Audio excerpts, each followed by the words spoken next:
F-22 Raptor, the first and only fifth-generation fighter aircraft flying in the world today. Overwhelmingly effective, defending the skies today and into the future. You talk too much. I can't believe the things that you say. It's Nancy Pelosi, Senator McCain, Dianne Feinstein, Saxby, Chambliss, Governor Dean, Tom DeLay, Pat Roberts, Jane Harman, Mike Leavitt, John McLaughlin, Arlen Specter, Joe Biden, Pete Hoekstra. I've got a lot of respect for Mike Hayden. I think he's done a very good job in the positions that he's had. He's got a distinguished career. Bottom line, I do believe he's the wrong person at the wrong place at the wrong time. We should not have a military person leading a civilian agency at this time. As an active general, that General Hayden would be under the sway of Don Rumsfeld? I think that clearly will be the perception in the CIA, both again here in Washington and at the CIA. I don't think anything that I've said to you this morning is news to the White House.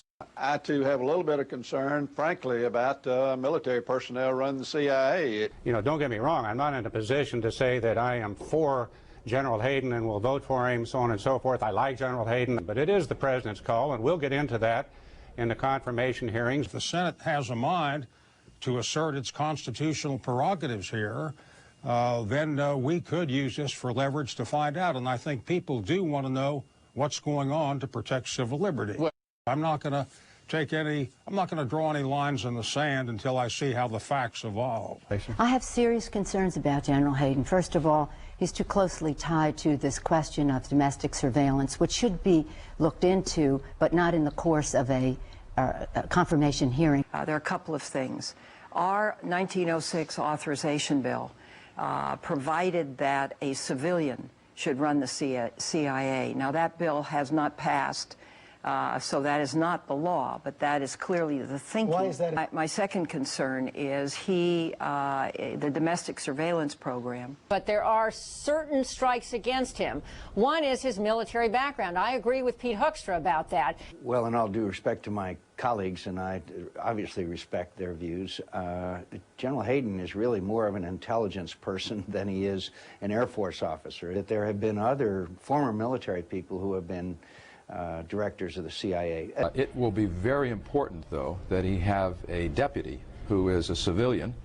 It might also be important at some point for General Hayden to consider either retiring and becoming a civilian or certainly wearing a suit rather than a uniform. And I think this is a sign that Negroponte is saying, okay, let's really get this intelligence community working together. If Goss isn't going to make it happen, let's find somebody who can.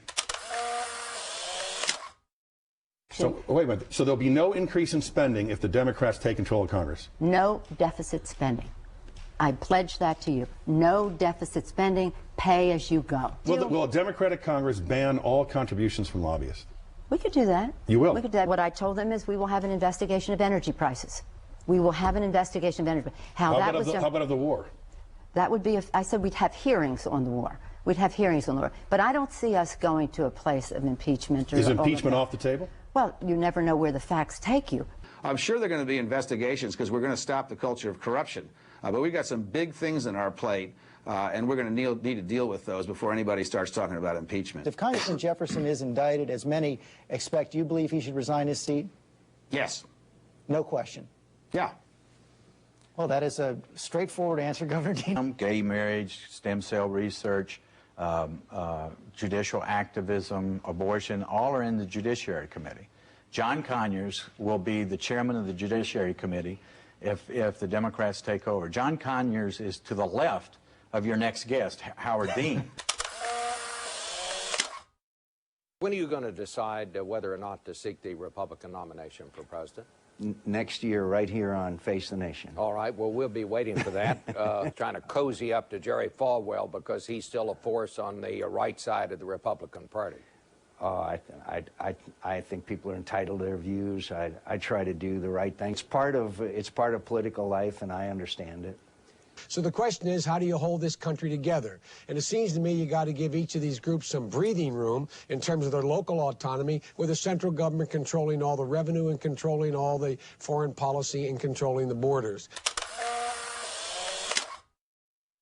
Why are you at 33% approval rating in the AP poll? Look, I'm asked about the polls all the time. I don't, you know, you're not popular with the polls. I'm not popular with American people either. Listen, if I wanted to be popular with the polls, I'd run for president of Poland. I didn't. I'm here. Because of Connie, I know what to do wherever I'm at. You know, I live by the old saying, when in Rome, do as the Romanians do. You talk too much. I can't believe the things that you say. F-22 Raptor. It is stealthy, lightning fast, supremely agile, highly precise, survivable, providing unsurpassed capability. This fifth-generation fighter aircraft, the first and only kind flying in the world today, once again providing the air power advantage.